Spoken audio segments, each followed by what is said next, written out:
Hello and welcome to this episode of the Practical Creative Podcast, where I talk to my guests about the how and why of creativity.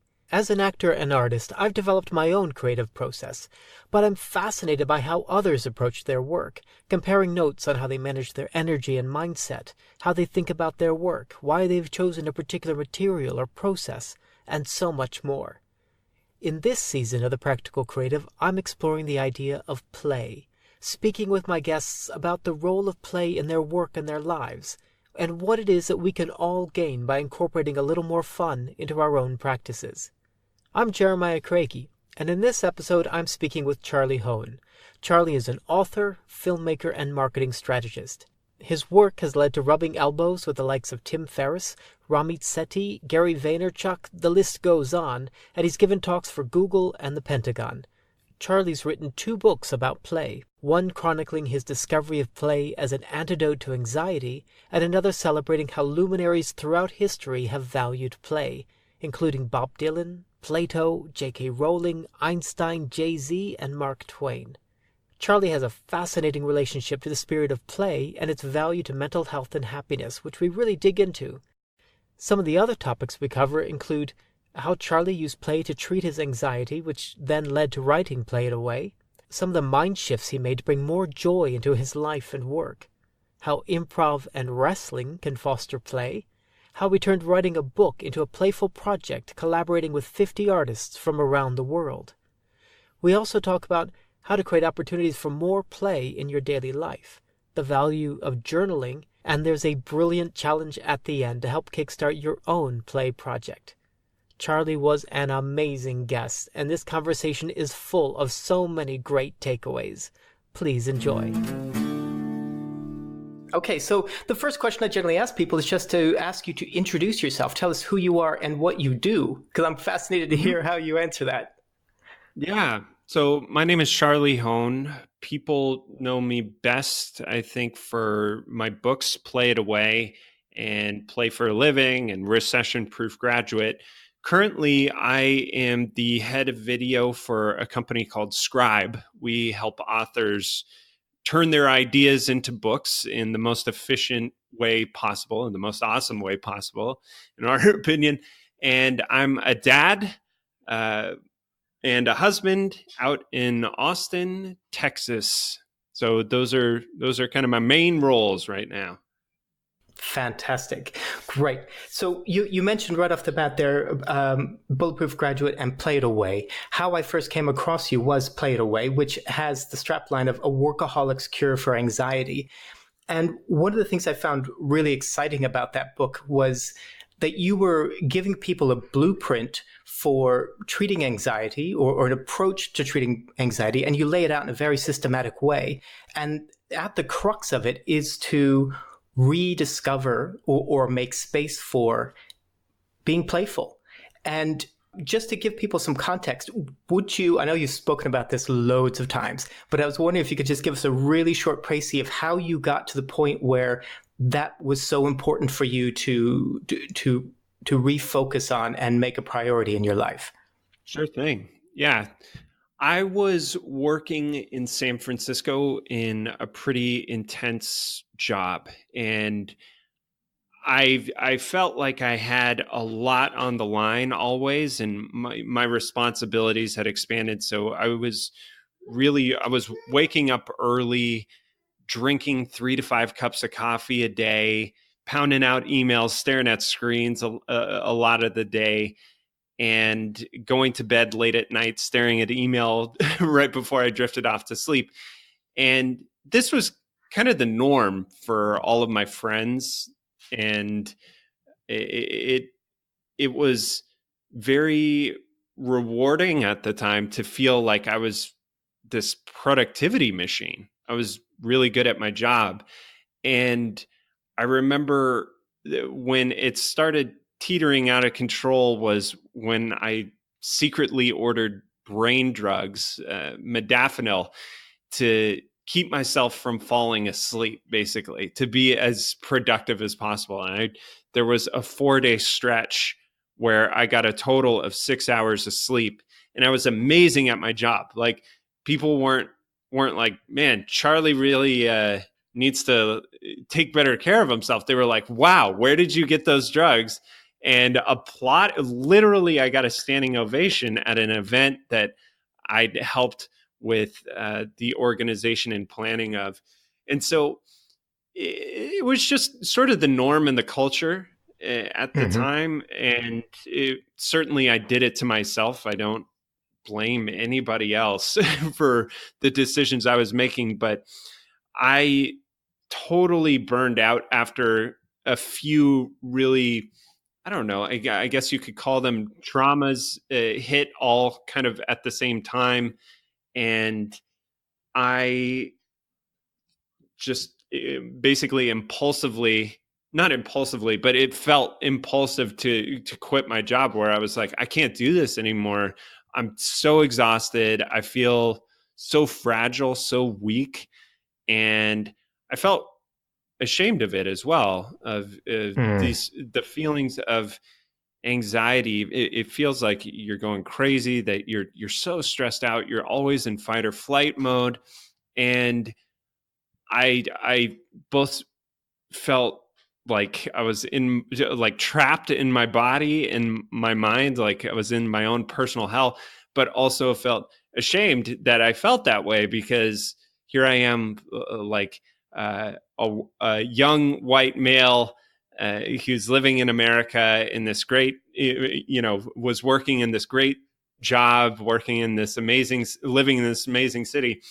And I just felt totally awful. And so I kept this a secret for a long time, until my girlfriend at the time kind of broke down one night, and she's like, what happened to you? You're not the guy that I met all that while ago. And I remember saying, I just feel dead inside all the time, and I don't know how to fix it.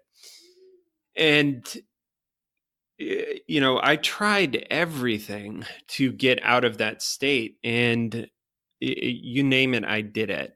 Of both things that help with anxiety that you read about, help with depression, help with stress relief, all the things that you can think of, I did.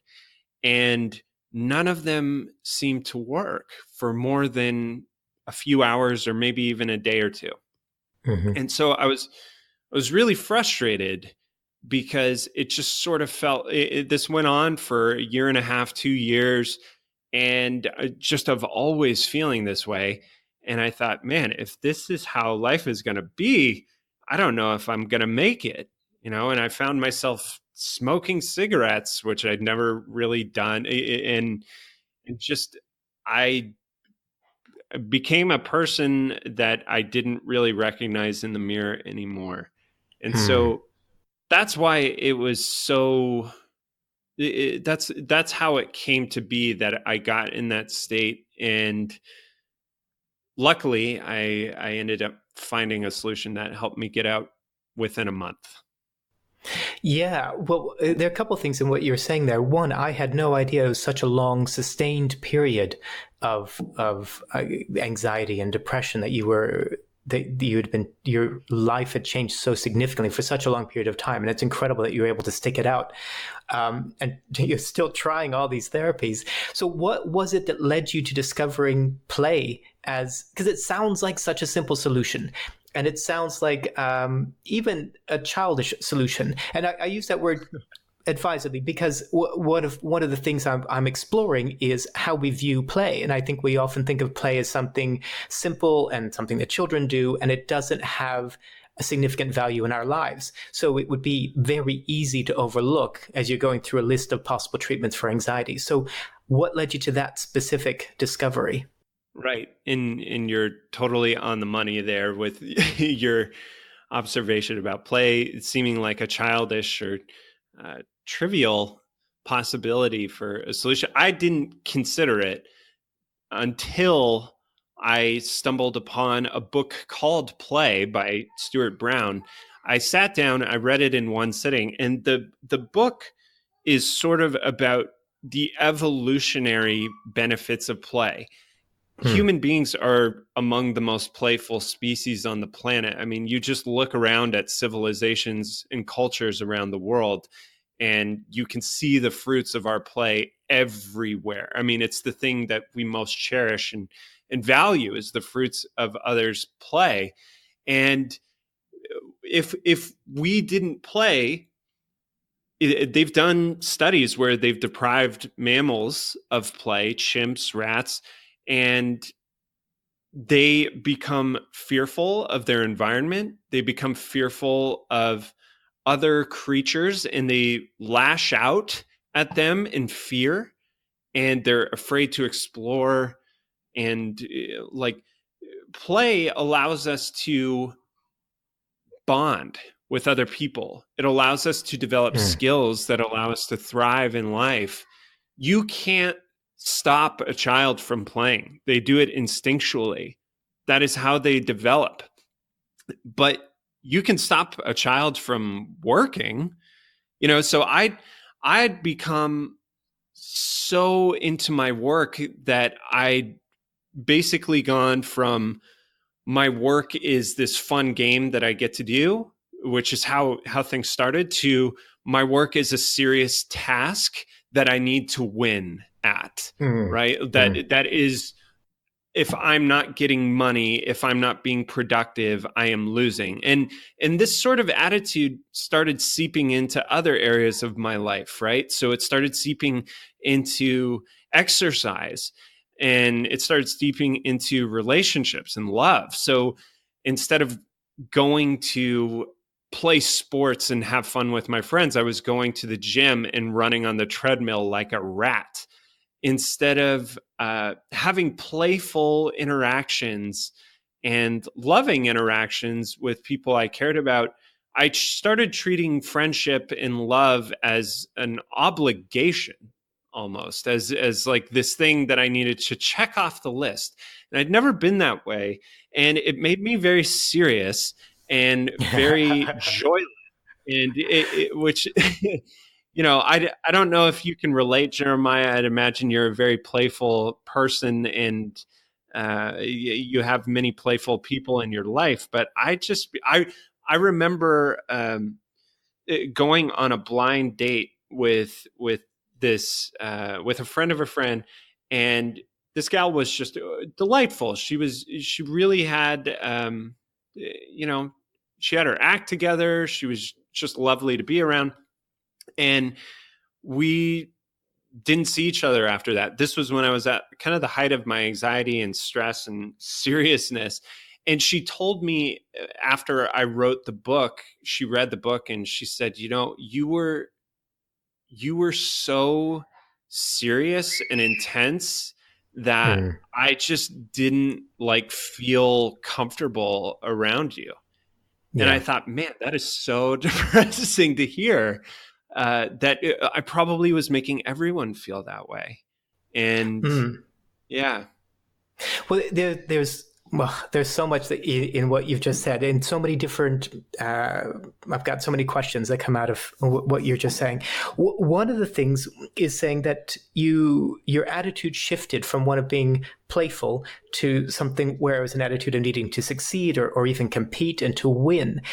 And I just immediately draw a parallel to the work of many of my listeners are artists and creatives. So they have a practice of something that they love, something that they enjoy. And I would imagine to some degree are enjoying in a playful manner. They're playing with paint, they're playing with clay or glass or any number, whatever their medium is. There's something about it that they love. They derive pleasure from engaging with that medium and expressing themselves through it. It might be acting, it could be singing, it's whatever, any number of media.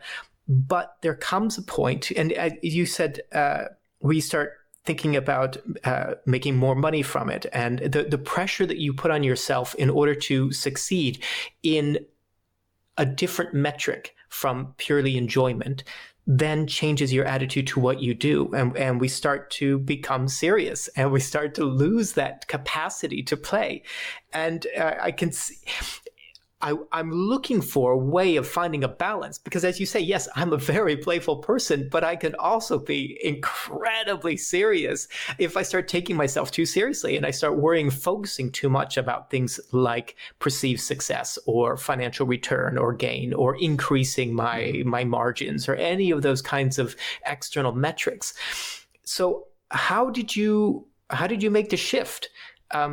From being in this very serious and anxious state and then coming out the other side.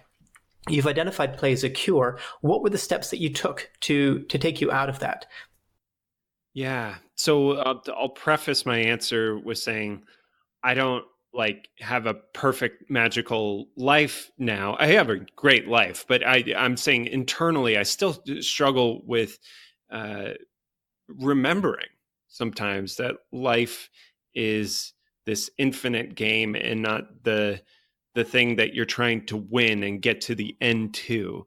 So it is a struggle to remember that, oh, I make art, I create because I want to keep creating and see where it goes and not to just get more money or notoriety or whatever. But to answer your question of how did I make the shift, after I read that book, it became clear to me that play was not a childish or trivial thing that you're supposed to sort of leave behind once you get into the real adult world, but it's this essential thing that if you stop doing it, it literally ruins your mental health.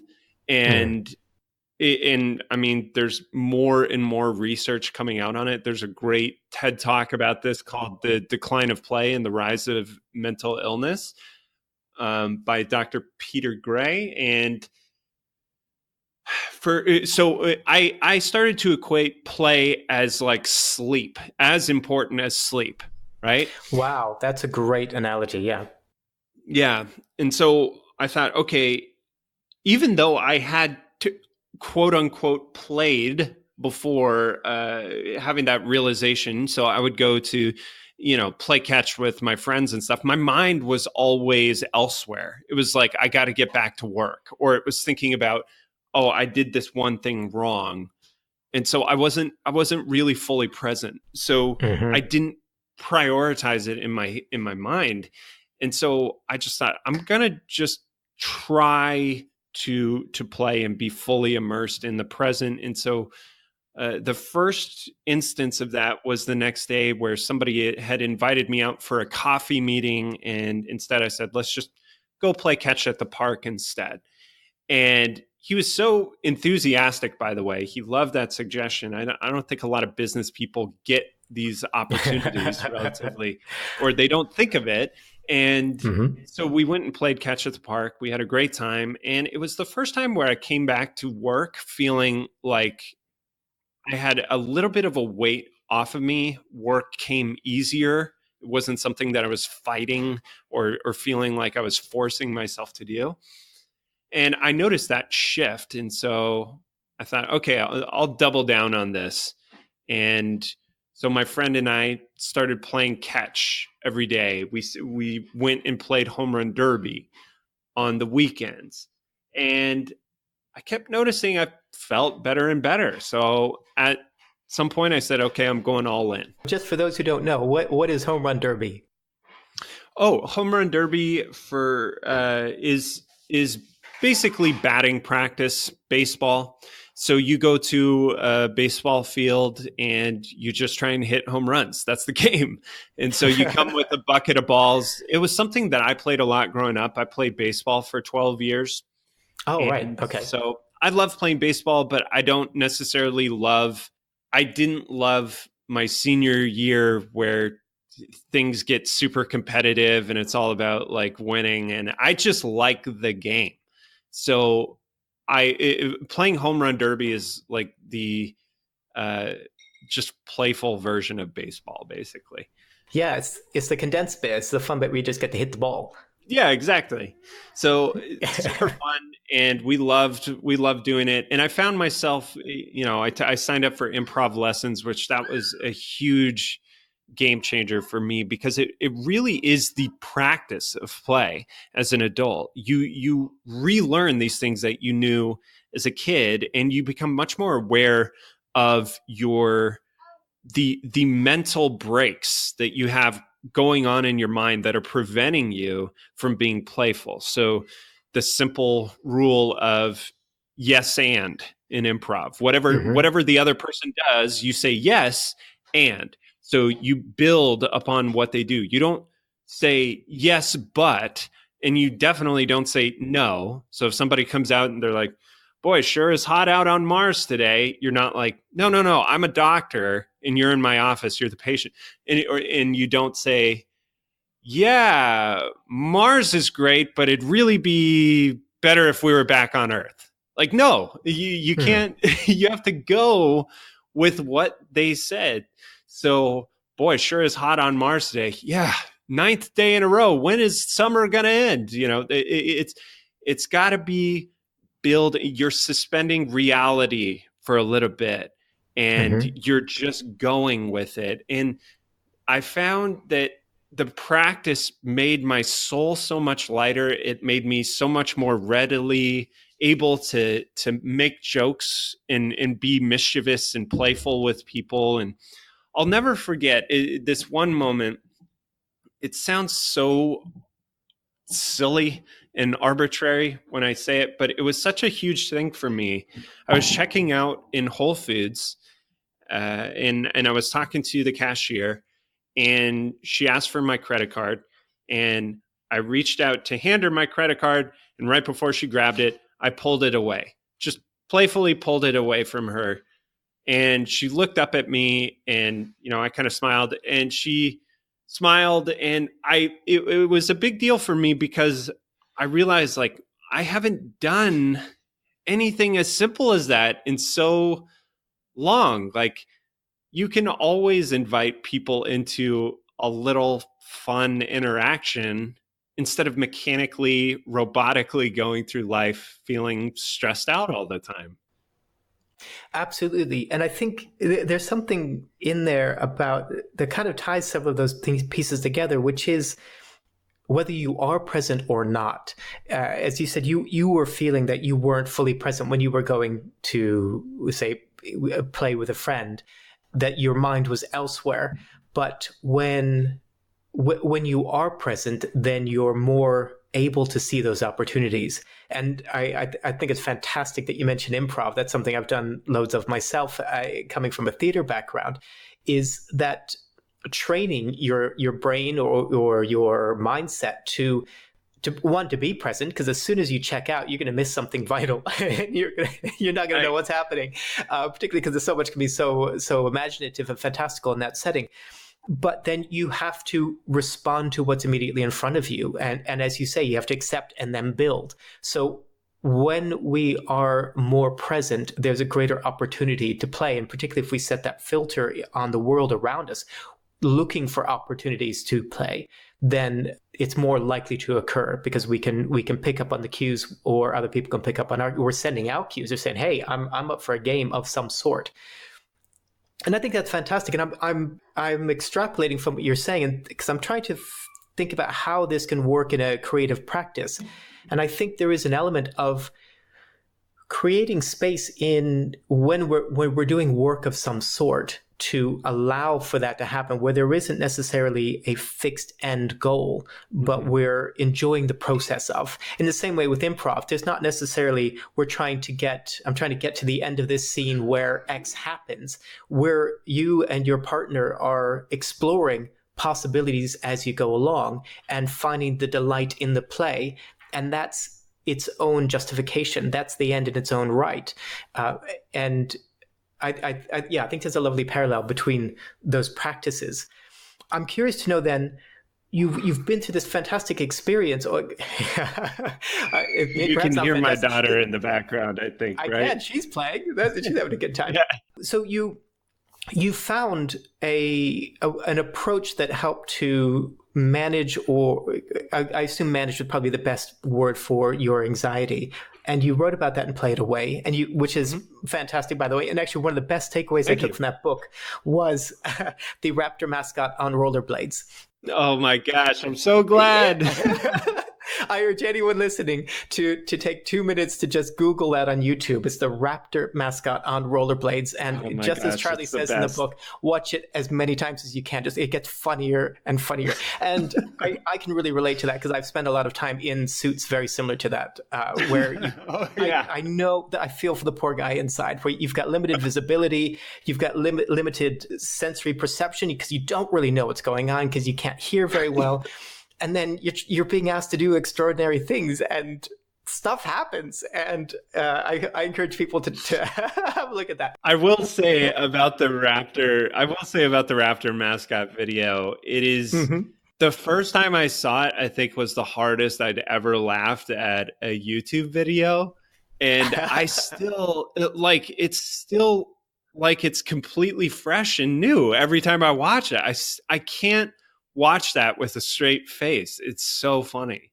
Well, every time I see it, I see something new. The way the arms move, the way the head moves, the reactions of people around him. It's just, yeah. So anyway, that's the background laughing is, that brings me so much joy. He's like crying laughing at this. Absolutely. It's so good. So what took you from that book to the next book, Play for a Living? What was the thought behind, one, as I understand it, writing and producing and publishing a book is not an easy undertaking by any measure. To then go, and I know that was a contributing factor in your initial mental health decline. So what made you decide, well, I'm going to do this again? And make Play for a Living? Yeah, so it's a great question. Writing a book is not the most fun thing, and it is ironic to write a book about having more fun in your life, because writing the book is not always the most fun thing. So, but with Play for a Living, the fun part about doing Play It Away was getting to really dive deep on play and the benefits and thinking about it on a broader level. Like, okay, what does the world look like if there is more play? What happens if you have thousands or millions of people being more playful? Well, they'll be better partners. They'll be better parents. They'll be less stressed. There will probably be less people dying and less people getting sick because you'll have more community. What happens if people play more at work?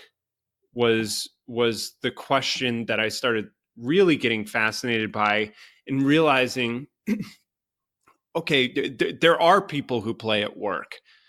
There are a lot of creatives. There are a lot of entrepreneurs. It is their spirit in which they approach work is fundamentally different from the majority of people who are in the corporate world, who might be working in a job that they're worried about getting replaced by a robot soon. Mm-hmm. And so I started exploring these people's careers and found a lot of them were straight up saying things like, when we talk about the great workers of the world, we really mean the great players of the world. Or when you love what you do, it doesn't feel like work. It feels like you're playing. I mean, Stan Lee is a great example of a guy who played for a living, and he never called his work. He called it play, and ended up creating basically every superhero in existence, with the exception of like Batman.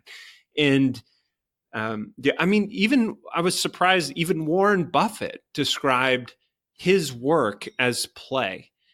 And so the book, Play for a Living, I had a section in Play It Away that talked about, hey, our greatest minds, our greatest workers actually viewed work as play.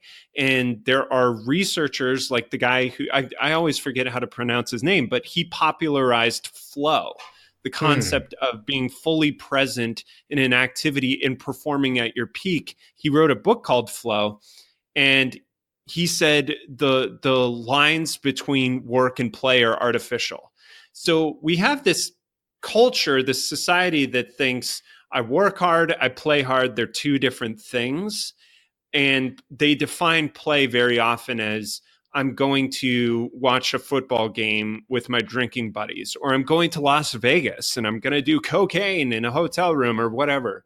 But I think the two are actually, it can be one because they're all just life. And so you can approach work through the lens of play, or you can approach work through the lens of work. One is with work as work, you're approaching it as this is a task to be completed and finished.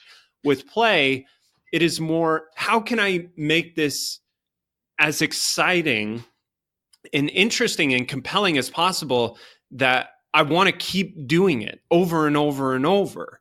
And this is like, one is you want to escape the rat race and you're waiting for the weekend and you're waiting for vacation and you're waiting for retirement. The other is a constant immersion in the work itself because it doesn't feel like work. It feels like play. With Play for a Living, I didn't want to write that book really. I just wanted it to be a simple art book that people could flip through and just quickly grasp the concept while also looking at beautiful imagery. So with the way I approached that book, it didn't feel right to do it on my own. I wanted it to be a playful project. So I just made the mock-up. Basically, I made what I thought could work. And then we approached, I believe, 50 artists who all participated in it for free. And they made all 75 or so portraits in the book. And some of them are just absolutely stunning and beautiful. And it was the most fun I've ever had working on a book. Okay, that's fantastic, because that was one of the questions I was going to ask is, were you able to take what you had learned about play and this new understanding of the value of that and take it into a practical project and still manage to hold some of that as you going into something where there are concrete objectives that have to be met? So that sounds extraordinary. How did you? And for people who haven't seen the book, you've commissioned portraits of the people whose quotes appear in the book, and it's an incredible range of quotes from very contemporary figures to historical figures. How did you go about finding and encouraging people to take part in that project? Mm-hmm. Yeah, so I first reached out to my email list because I am very good at coming up with ideas and getting painting the vision, but I'm not good at managing a big project like this. So the first order of business I had to find out was who can I rely on to help me get through this? So I emailed my readers and I gave them a task of find out the legal side of doing a book like this, because I just didn't know if it was legal at the time to be able to feature all these famous people's likeness in a book. And I just wasn't sure. So I that was the task. I said, find out what it is and then explain it to me in plain English. So I think I had a lot of people apply. A number of them go through the assignment, but only one or two were able to explain it to me succinctly. And so I got people who wrote back pages. And I was like, I don't want to work with somebody who can't communicate super clearly.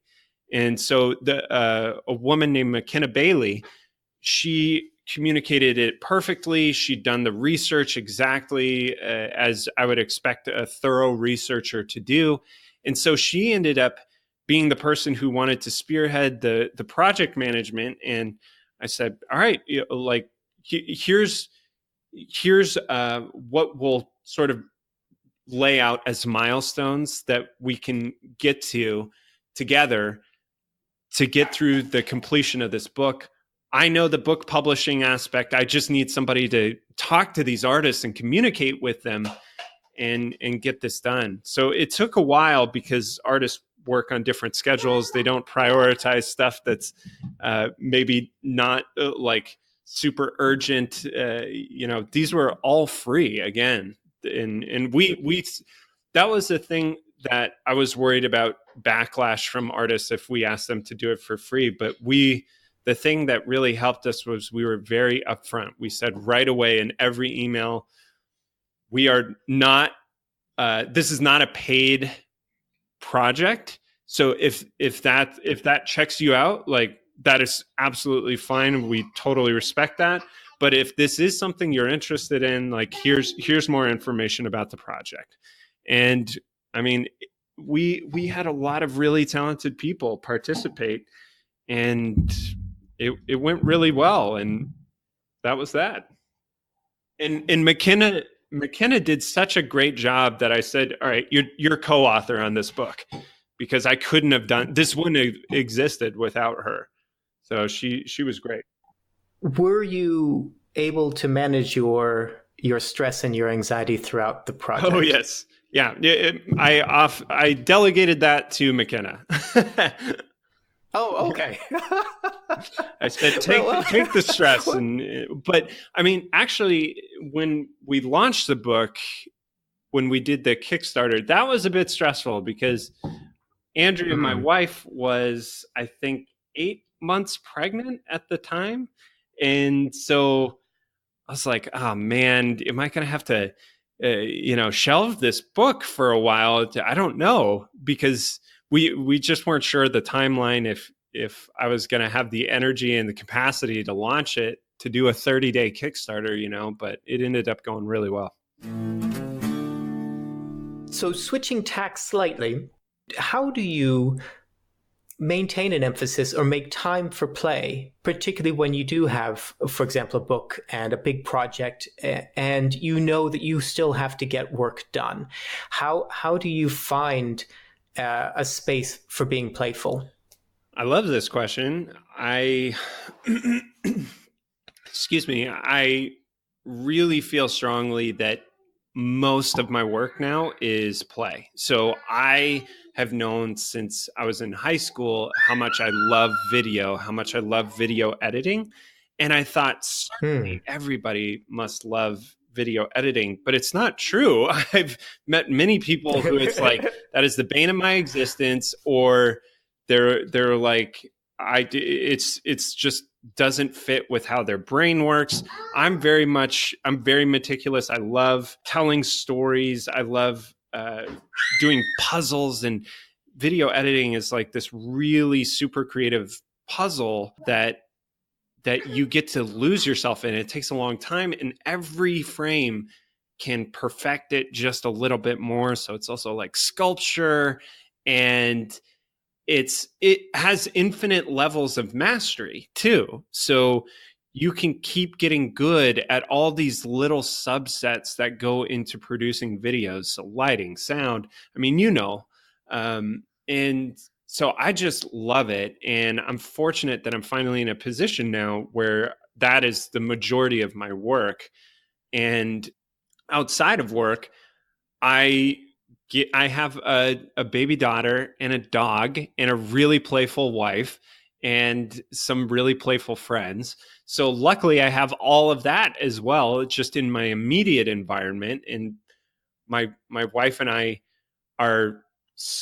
we love spending time with each other so much, because both of us are silly and playful and very, very much that sort of spirit.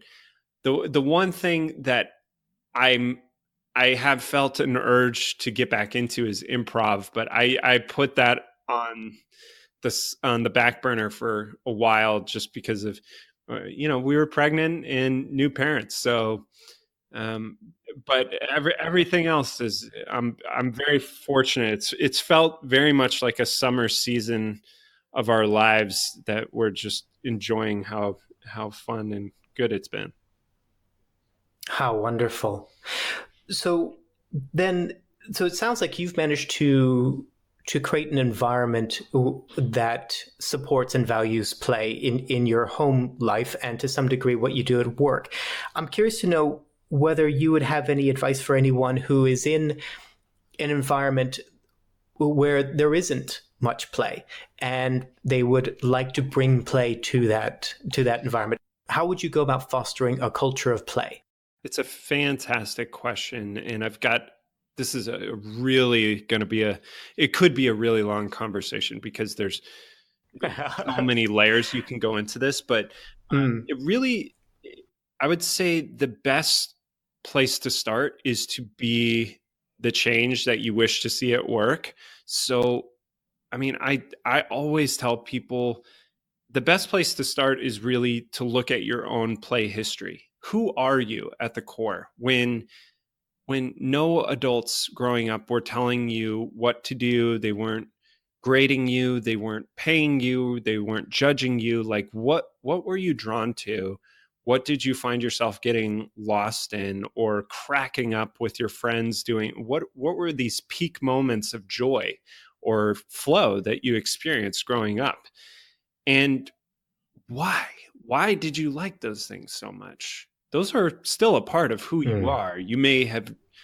They may have fallen by the wayside, or you may not remember them super well. So maybe you need to talk to your family or friends growing up to remember. But that's a great place to start. I mean, for me, I remember it was catch, it was home run derby, it was pulling pranks, it was filming funny sketches with my friends, it was building things with my hands, it was organizing baseball cards for hours. There were all these like little things that I remembered, and once I started incorporating them back into my life, I became a much more playful person.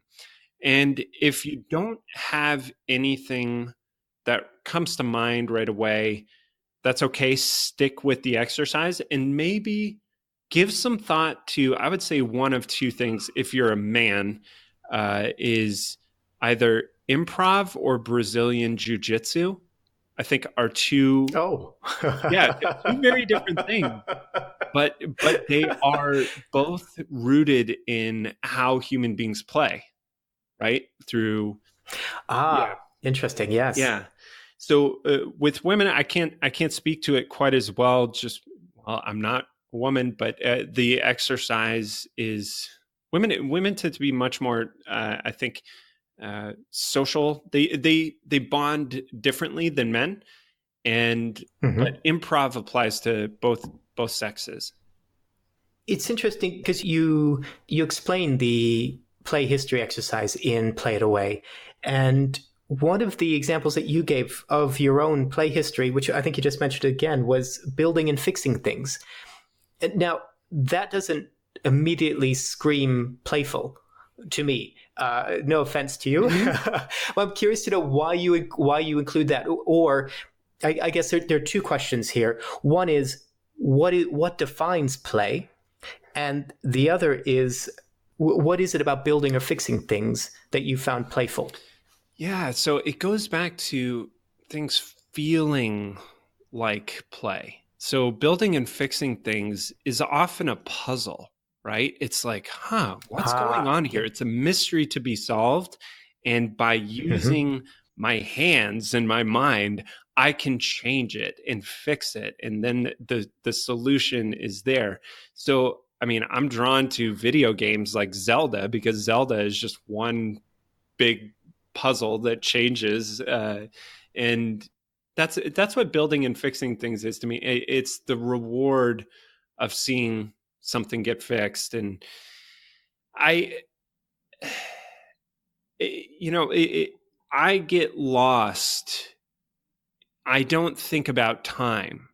So when I say there's this temporary suspension of reality, that's it. Like I could build and fix things for days and not really care about the clock at all and not look at the clock. Whereas if I'm doing something that is arduous, that's a task, like, all right, let's get this. I'm waiting for the future rather than being in the present. That's a beautiful, very succinct way of. Could you say that again? Yeah. Thank you. I surprise myself every now and then, Jeremiah. Well, no, that was incredibly poetic, and it was such a fantastic distillation of it. It's a great way for someone to think about what they're doing is that. Yeah.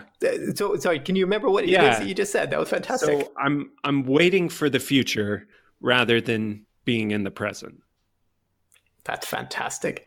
And again, we're back to this thing of being present, which I was thinking when I asked the question about a culture of play and creating or fostering a culture of play with friends or colleagues.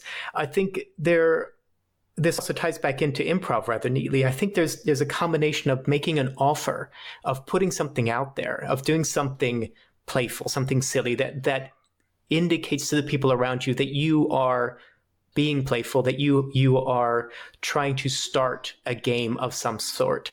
But also, as you say, we are inherently playful creatures, so that if we are present and we're watching for those cues, we might see them and pick up on them when people around us are also making offers. And then we can start to build on that as you would in improv. Mm-hmm. So I think there's a fantastic awareness of the importance of being present in order to enter a state of play. And I think, or there's even, perhaps that's a wrong way around, or they're conjoined, that entering a state of play makes you present. So they're both opposite ends of the same, we're trying to get to the same state, being present and being playful, and end up being the same. Okay, so another question, something that came up from the Play It Away book, I believe. You mentioned journaling. And I just had a quick question about whether or not that's something you still do. And if so, how do you do it? Because I have to admit that I read about it all the time. People talk about how transformative it is. It does so many different things for them, and starting the day with journaling and different approaches to 5-minute journals, bullet journals. I'm terrible. I just can't. I haven't found a way of journaling that works for me. So I'm really curious to hear if it's something that you do, how you do that. You know, I'll tell you, currently I'm not doing it as regularly as I would like, because I really have found a lot of benefits to it in the past of just making a small commitment to doing. The first time I did the 5-minute journal, I did it for 60 days straight, and it was totally transformative, where I had built the circuitry in my brain to look for gratitude to events that would normally stress me out or get me ruminating with worry. And it was really profound. And I felt my heart was like, you know how your heart has like electromagnetic waves and it's a strong force. I felt like it got stronger. Wow. That force. Yeah. And so I'm a huge believer in it. And now I only stopped doing the 5-minute journal because I just got out of the habit, and which I need to get back into the rhythm. So I'm with you on this, Jeremiah. But now what I've been, the practice I still really believe in is writing about what you may be worried about or stressed about, or just can't get off your mind because it's a challenge that you're dealing with, and writing about why you are grateful for that thing in your life, that you have been focusing on the negative. We just tend as humans to focus a bit more on the negative.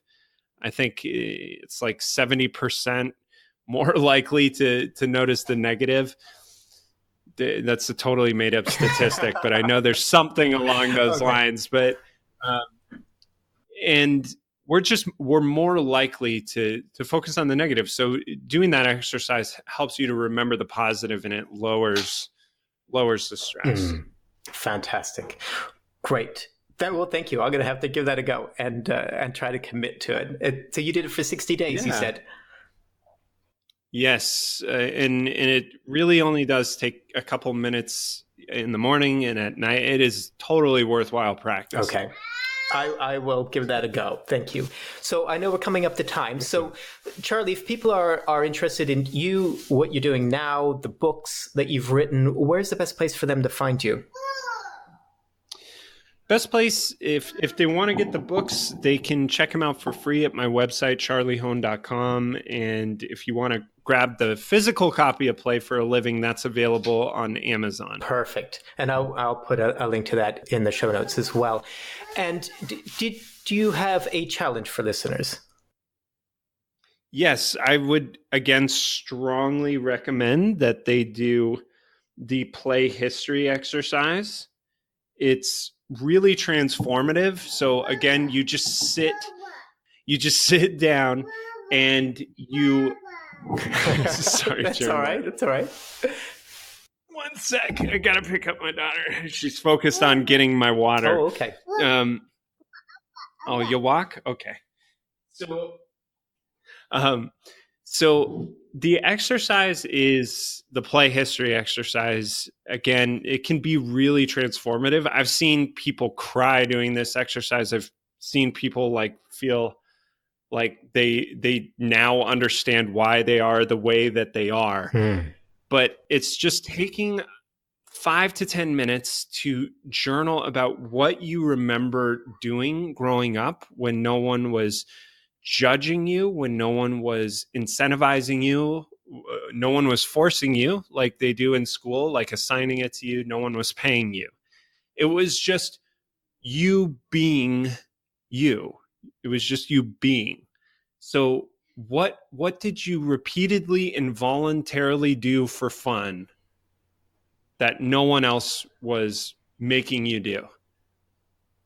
Think about those times and see if you can't incorporate that for at least a half hour into your week this week. That's fantastic. That sounds very exciting. And I really look forward to hearing what people discover or rediscover about themselves. That sounds great. And I do feel like that I can see how that has tremendous potential for unlocking and releasing all sorts of other aspects. Again, coming from an audience of creatives, helping to release creativity or discover greater creativity by engaging in play that doesn't have a set focus or agenda other than to be and enjoy. And that's brilliant. Thank you so much, Charlie. And I just wanted to underscore a quote I found in your book, Play It Away, where you were talking about improv. You mentioned when you were doing improv, you realized that you had to learn to treat, this is your quote, treat every mistake like it was intentional and perfect. And I thought that was such an inspiring sentence. You're really good at these pithy one-liners. But it's great because if we take that into any practice that we're doing as a creative person, being it sketching, drawing, modeling, you treat what you've just done as being exactly right and then move forward from there, as opposed to judging and reworking. It can lead you to wonderful new places. And that is a playful approach to creativity. And I just thought that was a lovely quote. So I'd like to finish with that. And just to thank you for making the time to speak with me. And I've just really enjoyed this conversation. So thank you so much. Oh, thank you, Jeremiah. This has been really delightful.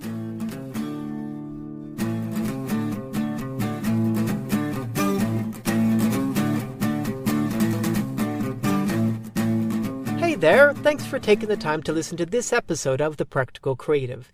If you'd like to learn more about Charlie and his work, you can visit the Practical Creative website at thepracticalcreative.life, where you'll find links to all of his materials. And if you'd like to have a go at Charlie's challenge of recording your play history, you can find a written version on the Creative Challenges page. While you're there, you can also sign up to receive my challenge packs, where I've put all the challenges for my guests in seasons 1 and 2 of the podcast into downloadable PDFs. Just head over to the website and check it out. Also, be sure to have a look at the resources page, where I've compiled links to all the materials and services referenced by my guests, including books they've written on creativity and business, online courses, Facebook groups, and much, much more.